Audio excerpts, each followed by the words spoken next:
All right, everyone, settle down. Settle down. Put the phones away, unless you're using them to look up the text, in which case, carry on. But if I see a TikTok dance in the front row, I'm giving you a pop quiz on the genealogy of the Median Empire, and nobody wants that. Trust me, it's a lot of names that sound like cough drops. Now, let's dive in. Most people think the Book of Daniel is just a collection of Sunday school stories about a guy in a petting zoo with some lions, or maybe three guys who survived a really intense sauna session in a furnace. But if that's all you think it is, you've been misled. Daniel isn't a children's book, it's a high stakes political thriller, a manual for interdimensional warfare, and a masterclass in how to stay sane when your world is literally being hauled off in crates. It's about how to be a person of influence in a culture that thinks your values are, well, adorable at best and dangerous at worst. Stay with me here, because we're going to look at the mechanics of what the source material calls strategic spiritual warfare.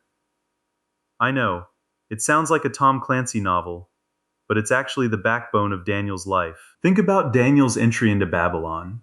He wasn't a tourist, he was a captive. Imagine being a high achieving student, which, of course, you all are, and suddenly your university is conquered, and you're shipped off to a new country where they change your name, your language, and your diet. It's like being forced to move to a rival campus where they only serve kale and listen to Nickelback. It's a total identity wipe. But Daniel and his friends, Hananiah, Mishael, and Azariah, though you probably know them by their Babylonian stage names Shadrach, Meshach, and Abednego, don't just fold. In the first chapter, they make a standover. Vegetables. It seems small, right? They refuse the king's delicacies and wine, opting for pulse and water instead. But this wasn't just a keto phase, it was a statement of allegiance. They weren't going to let Babylon define their flourishing. And the result? They ended up 10 times better than the magicians and astrologers. That's Act 1. Integrity isn't a grand gesture, it's a series of small, inconvenient choices. Now, here's where it gets weird. We move from the cafeteria to the throne room. King Nebuchadnezzar has a dream about a giant, terrifying statue. Gold head, silver chest, brass belly, iron legs, and feet made of a weird iron clay hybrid. He tells his wise men, "Tell me the dream and the interpretation, or I'll turn your houses into dunghills." Talk about a tough boss. Daniel, through prayer, gets the intel. Think of this statue like a historical Netflix algorithm. It predicts the rise and fall of empires: Babylon, gold; Medo-Persia, silver, Greece; brass, and Rome, iron. But the kicker is the stone cut out without hands that smashes the feet and grows into a mountain. Daniel is telling the most powerful man on earth, your empire is just a chapter in a much bigger book, and eventually, the whole thing is getting recycled. It's a bold move. It's like walking into a tech giant's headquarters and saying, "Hey, your operating system is going to be obsolete in 20 minutes." Nebuchadnezzar, to his credit, promotes Daniel, but he doesn't quite get the point yet. He builds his own giant gold image, basically a 90-foot-tall ego trip, and tells everyone to bow down when the band starts playing. You know the story. Shadrach, Meshach, and Abednego say, "Nah, we're good."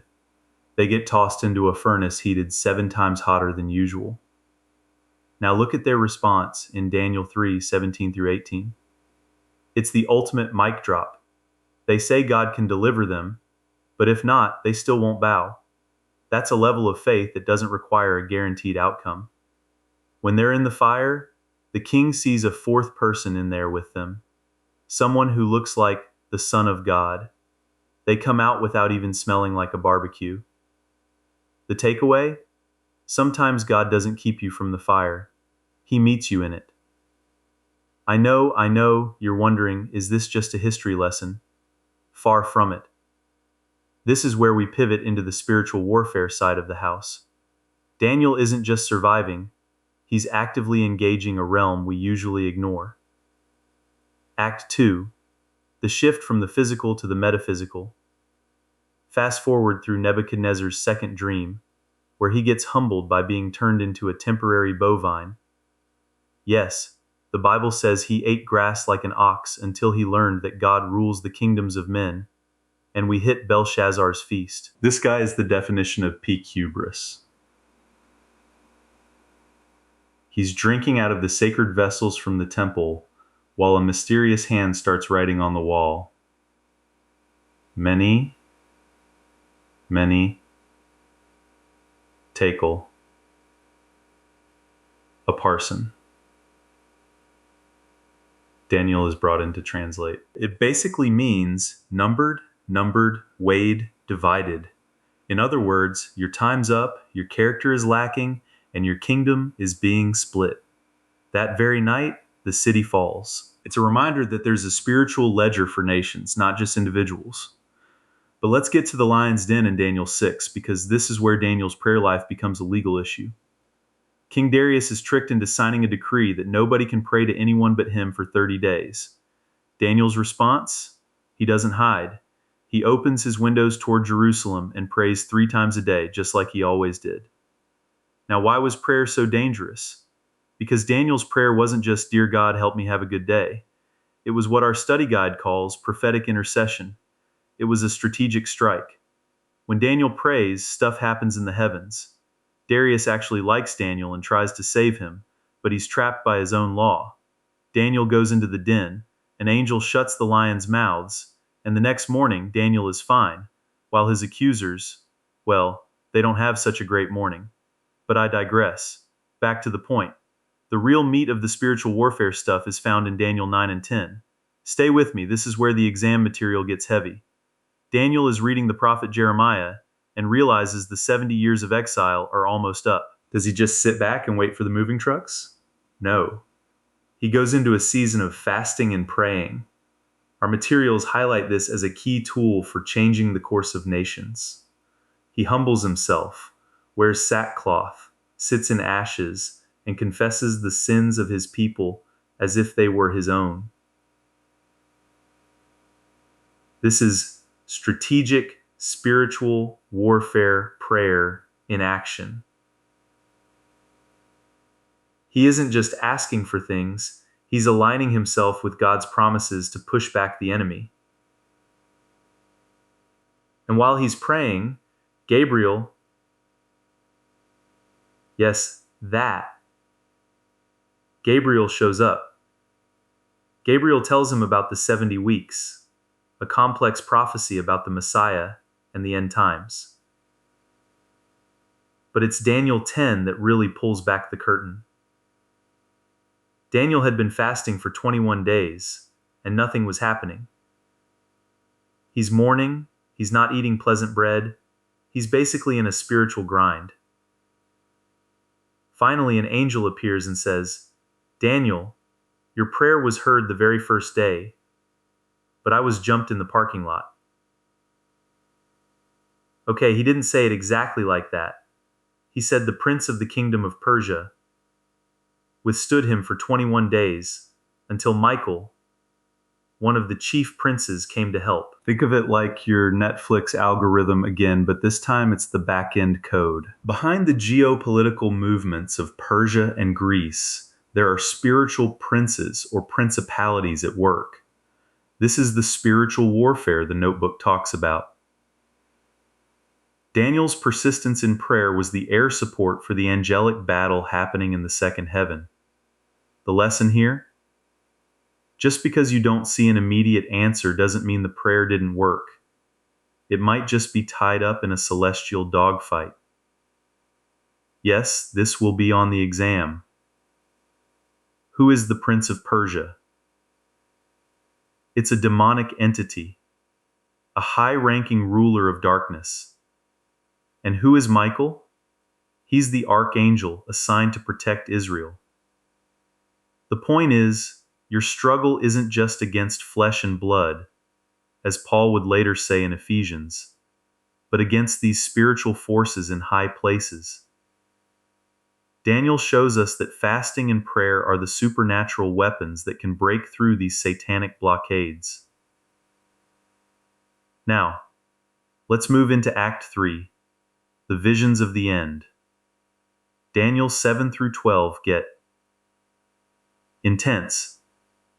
We see 4 beasts coming out of the sea: a lion with eagle's wings, a bear with ribs in its teeth, a 4-headed leopard, and a terrifying 10-horned monster. These correspond to those same empires from the statue, but from a spiritual perspective, they aren't just precious metals, they're predators. But then the scene shifts to the Ancient of Days sitting on a throne of fire. Thousands upon thousands are ministering to him. And then one like the Son of Man comes with the clouds of heaven and is given an everlasting dominion. This is the climax. No matter how scary the beasts are, no matter how many horns or kings rise up to speak boastful words against the Most High, the judgment will sit, and the saints of the Most High will possess the kingdom forever. In Daniel 8, we get the ram and the goat. The goat, which represents Greece, has a notable horn, Alexander the Great, that gets broken and replaced by 4 others. Out of one comes a little horn that causes all sorts of trouble, stopping the daily sacrifices and casting truth to the ground. This is the grit of history, folks. It's messy, it's violent, and it's often discouraging. But Daniel 11 gives us the most detailed prophecy in the Bible, literally hundreds of years of history, about the kings of the north and the kings of the south, the Seleucids and Ptolemies, for those of you taking notes. It's so accurate that skeptics used to claim it must have been written after the fact. But Daniel's point isn't just to be a psychic. It's to show that God is the revealer of secrets. He knows the end from the beginning. He removeth kings and setteth up kings. Finally, we get to Daniel 12. Michael stands up. There's a time of trouble like never before. But there's also a promise. Those who are wise shall shine as the brightness of the firmament, and those who turn many to righteousness as the stars forever and ever. The book ends with a command to seal the book until the time of the end, when many shall run to and fro, and knowledge shall increase. Sound familiar? We're living in a world where information is moving at light speed, and yet wisdom is harder to find than a parking spot on campus on a Monday morning. So, what's the synthesis?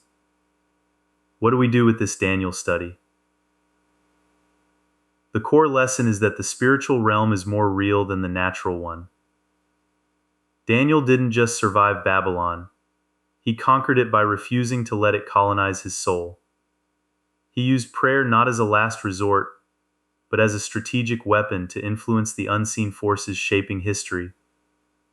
He understood that integrity in the small things, like what you eat or who you bow to, is what gives you the authority to stand before kings and lions alike. Daniel was a seasoned spiritual warrior. He fasted, he prayed, he wrestled in the spirit, and he remained steadfast under pressure. He was a man greatly beloved by God, not because he was perfect, but because his heart was set on understanding and humbling himself. I'll leave you with this thought. We often spend our lives trying to change our circumstances, but Daniel suggests that the way to change our circumstances is to first change the atmosphere through intercession. If Daniel could influence the Persian Empire from a knees-on-the-floor position, what could you do? Are you just a man of the captives? Or are you someone who, like Daniel, has the spirit of the holy gods within you, capable of revealing the deep and secret things? Next time, we'll talk about the 70 weeks in more detail. So bring your calculators. Class dismissed. Go out and be strong and do exploits. And for heaven's sake, don't bow to any gold statues on your way to lunch. I'm serious. It's a bad look.